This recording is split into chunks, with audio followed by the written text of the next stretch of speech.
Good evening, YouTube.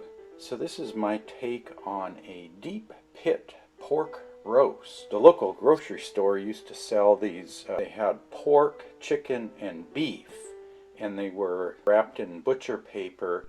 They were pre-seasoned, and they called them deep pit roasts. They were only available at certain stores, and the story I heard was it was kind of a specialty of some of the local butchers. I think what they did was they would actually make them out of offcuts of meat. So a lot of times the pork wouldn't be a whole roast, it would be a couple of big chunks all wrapped together.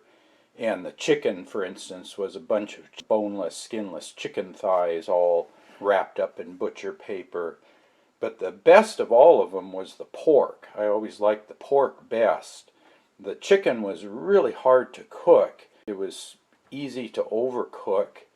And I found the beef, it was okay too, but the pork always turned out the best. So I'd always try to grab those, and they were great. You could just grab them out of the meat counter, throw them in the freezer, and then all you did was take them out of the freezer a couple of days. You throw them in the oven, and I think the chicken was you cooked for 6 hours. The beef and pork were 8 hours, and they all used 250 Fahrenheit or 120 Celsius as the cooking temperature.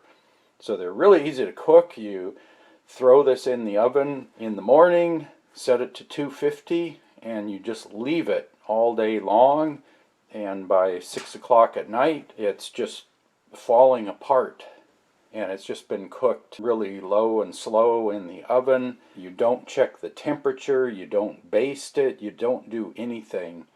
The recipe that they used at the store, they usually use this Pappy's seasoning, and you can see there they'd always call it Santa Maria Tri-Tip. I guess this is made in Fresno, and they would season the pork at least with Pappy's. Anyway, the local stores, I haven't been able to find these at any of the local stores anymore, but apparently this is like a Central California sort of thing, like Santa Maria over to Fresno area across the central part. Apparently the real way to do this was you would cook the meat in a pit in the ground, very similar to like what the Hawaiians do.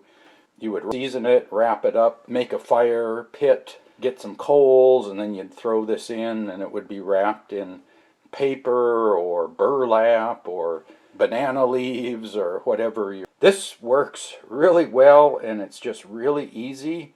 And I had this roast, I think I picked it up last spring, and I need to do something with it. And if it were summer, I would put this out on the smoker for a couple hours in the morning, and then throw it in the oven for 8 hours. But it's the middle of January, and I don't really feel like getting out that early in the morning and getting the smoker going. So I'm just going to do this in the oven tomorrow, but I need to season it up tonight and wrap it up so it's ready to go. What I'm doing this time, a little bit different, is using some carne asada seasoning on there. So you just kind of throw whatever you want on there. Some of the recipes I've seen just said salt and pepper. The ones from the grocery store used to use this Pappy's seasoning. I've also used Montreal steak seasoning. Whatever you like, put it on there. You get the bottom, the sides, the ends. Put it in so the fat side is up, at least if you have that option. That way the fat melts and bastes. And then all you really need to do is just fold this up. You just need to make sure you got enough foil. You just kind of wrap it up tight, and that's it.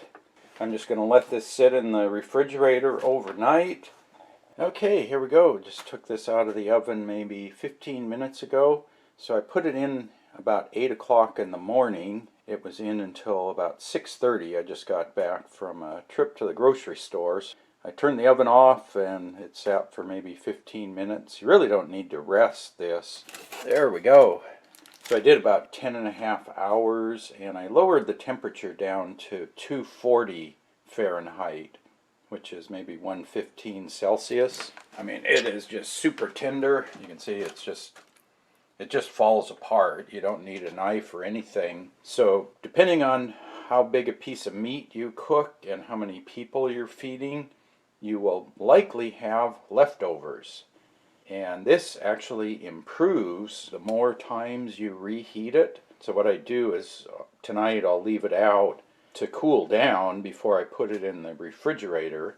So then tomorrow night, when I take it out of the refrigerator, open up the foil like this, put it in the oven at about 325 or 350 Fahrenheit. Like this much, I'll leave it in about 30 minutes. And you just want to kind of heat it through, but the thing that the reheating does in the hot oven is it'll crisp up the skin and any little shreds of meat that are sticking up, and it gets really crispy, and then also you remelt all the juice that's in there and it'll evaporate and get a little more concentrated. Like I say, you don't need a knife or anything, it just falls apart. So I've got some brown rice, some steamed broccoli, and then the pork. And I'll do that for a couple of nights. And then after this has been reheated a few times, I'll start to use it for like a wrap. So I'll take a big tortilla, put the pork, some cheese, peppers, onions, tomatoes, salsa, and heat that up. Yeah, so it's very much like a pulled pork, but super easy to make. Season the meat, wrap it up, let it sit for a day or two, then throw it in the oven 8 hours.